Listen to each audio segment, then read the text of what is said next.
بسم اللہ الرحمن الرحیم۔ السلام علیکم پیارے دوستو، سور بہت ہی ناپاک جانور ہے جو ہر گندی چیز کو کھا جاتا ہے۔ سور اتنا گندا جانور ہے کہ اپنی ہی جنس کا پیشاب پی جاتا ہے۔ سور ہر جانور کا فضلہ کھا جاتا ہے۔ سور اتنا زہریلا ہوتا ہے کہ یہ ہر زہریلے مادے کو اپنے اندر جذب کر لیتا ہے۔ سور وہ جانور ہے جس کو پسینہ نہیں آتا۔ یہی وجہ ہے کہ اس کے زہریلے مادے خارج ہونے کے بجائے اس کے جسم کے اندر ہی رہ جاتے ہیں۔ یہ بہت ہی خطرناک جانور ہے۔ اس پر کسی بھی قسم کے زہر کا اثر نہیں ہوتا۔ مغربی لوگوں کا کہنا ہے کہ اس پر سانپ کے کاٹنے کا اثر بھی نہیں ہوتا۔ اللہ پاک قرآن میں فرماتا ہے، آپ فرما دیں کہ میری طرف جو وحی بھیجی گئی ہے اس میں کسی بھی کھانے والے پر ایسی چیز کو جسے وہ کھاتے ہو حرام نہیں پاتا، سوائے اس کے کہ وہ مردار ہو یا بہتا ہوا خون یا سور کا گوشت ہو، کیونکہ یہ ناپاک ہیں یا نافرمانی کا جانور جس پر ذبح کے وقت غیر اللہ کا نام بلند کیا گیا ہو۔ پھر جو شخص بھوک کے باعث سخت لاچار ہو جائے، نہ تو نافرمانی کر رہا ہو اور نہ حد سے تجاوز کر رہا ہو، تو بے شک آپ کا رب بڑا بخشنے والا نہایت مہربان ہے۔ اس آیت کے علاوہ سورۃ المائدہ کی آیت نمبر 3، سورۃ البقرہ کی آیت نمبر 173 اور سورۃ نحل کی آیت نمبر 115 میں بھی خنزیر کا گوشت کھانا اللہ پاک نے سختی سے منع فرمایا ہے۔ حضرت جابر بن عبداللہ رضی اللہ تعالی عنہ سے ترمذی کی حدیث نمبر 1257 روایت ہے کہ حضور پاک صلی اللہ علیہ وآلہ وسلم نے فرمایا، اللہ اور اس کے رسول نے شراب، مردار، خنزیر اور بتوں کی پوجا کو حرام قرار دیا ہے۔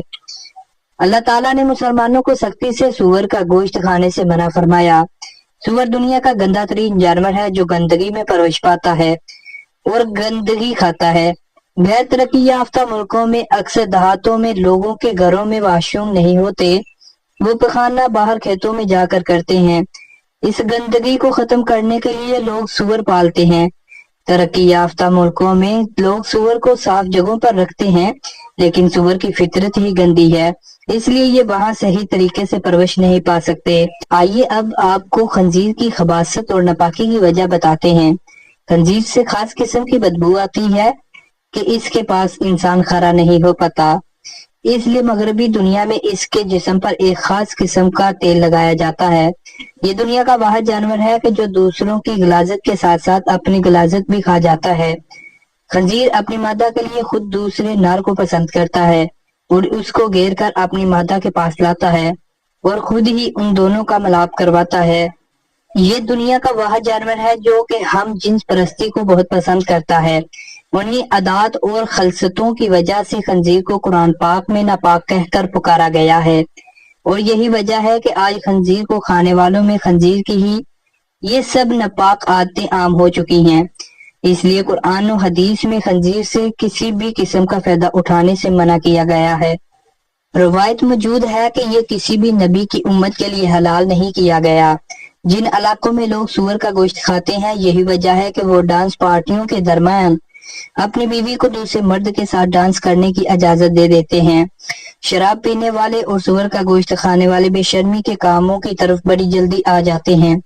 یہ لوگ حلال اور حرام رشتوں کی تمیز بھول جاتے ہیں، مگر ابھی لوگوں کو سور کا گوشت اس لیے کھلایا جاتا ہے کہ ان کے اندر شرم و حیا بالکل ہی ختم ہو جائے۔ چند سال پہلے جرمن سائنسدان نے سور پر تحقیق کر کے پوری دنیا کو حیران کر دیا۔ سر ازالے اپنی تحقیق میں لکھتے ہیں کہ فحش انڈسٹریز میں داخل ہوتے ہی اداکاروں کو دن میں کم سے کم ایک دفعہ خنزیر کا گوشت ضرور کھانا پڑتا ہے تاکہ ان کی ہوس کبھی بھی ختم نہ ہو سکے۔ مزید انہوں نے لکھا کہ خنزیر کا گوشت کھانے سے انسان میں وہ عادتیں پائی جاتی ہیں جو سور میں پائی جاتی ہیں۔ اس کے علاوہ بھی بے شمار ایسی باتیں کہی ہیں جو بحیثیت مسلمان ہم کو فخر کرنا چاہیے کہ ہم کو قرآن پاک میں سور کے گوشت کھانے سے منع فرمایا ہے۔ اس تحقیق میں بتایا گیا ہے کہ مغربی لوگوں میں دل اور فالج کی بیماریاں عام ہیں جو سور کا گوشت کھانے سے پیدا ہوتی ہیں۔ عام گوشت کو پکانے سے ان میں بیکٹیریا ختم ہو جاتا ہے، لیکن سور کے گوشت سے بیکٹیریا ختم نہیں ہوتے۔ یہاں یہ سوال پیدا ہوتا ہے کہ اللہ تعالیٰ نے سور کو پیدا ہی کیوں فرمایا ہے؟ ناظرین گرامی، حضرت ابن عباس رضی اللہ تعالی عنہ سے روایت ہے کہ اللہ پاک نے خنزیر کو تب پیدا کیا جب حضرت نوح علیہ السلام کی کشتی پر جانوروں کا فضلہ پھیل چکا تھا۔ چنانچہ جب خنزیروں کو پیدا کیا گیا تو انہوں نے سب جانوروں کا فضلہ کھا لیا۔ سور ایک گندا ترین جانور ہے جو گندی چیزوں کو پسند کرتا ہے۔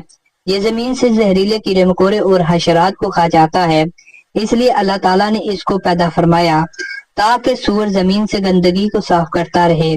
یہ جانور اپنے اندر زہریلی چیزوں کو داخل کر لیتا ہے۔ اگر سور کے جراثیم انسان کے جسم میں داخل ہو جائیں تو انسان ان جراثیموں کو برداشت نہیں کر سکتا۔ آج سائنسدان کہتے ہیں کہ سور کا گوشت انسان کی صحت کے لیے بہت ہی خطرناک ہے۔ بحیثیت مسلمان اگر سائنسدان ہم کو یہ نہ بھی بتائیں تو ہم کو قرآن پاک میں پہلے ہی بتایا جا چکا ہے۔ ایک تحقیق سے یہ بات بھی سامنے آئی ہے کہ سور کا گوشت کھانے والی انسان میں تمام انسان کی نسبت 70% بے حیائی زیادہ ہوتی ہے۔ مغربی لوگوں میں جو بے حیائی عام ہو رہی ہے اس کی وجہ سے سور کا گوشت ہی ہے۔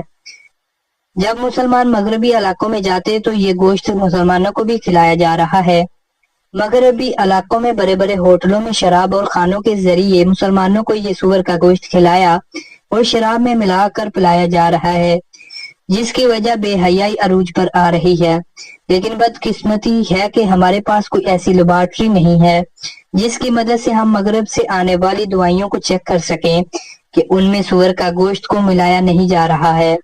مغربی لوگ بہت ہی طاقتور ہیں۔ یہ یہودی لوگ ہیں جو دوائیوں میں سور کے گوشت خون کا استعمال کرتے ہیں۔ ان کے خلاف کوئی آواز نہیں اٹھا سکتا۔ اگر کوئی ان کے خلاف آواز اٹھاتا ہے تو ان کو یہودی پیسوں سے خرید لیتی ہیں۔ یہودی مسلمانوں کو نیچے گرانے کے لیے ہر حربہ استعمال کر رہے ہیں۔ یہودی لوگ برائی کو اچھائی کا تاج پہنا کر مسلمانوں میں عام کرنے کی کوشش کرتے ہیں۔ جس طرح حلال چیزوں کے ساتھ سور کا گوشت ملا کر ہم کو کھلاتے ہیں، ہم کو فروخت کرتے ہیں۔ یہودی میڈیا کے ذریعے ہم کو بتاتے ہیں کہ ہماری دوائی بہترین اور صحت کے لیے بہت ہی فائدہ مند ہے، لیکن حقیقت اس کے بالکل ہی الٹ ہوتی ہے۔ تو ملتے ہیں دوستو ایسی مزید ویڈیو کے ساتھ، اس وقت تک کے لیے اللہ حافظ۔ اللہ حافظ۔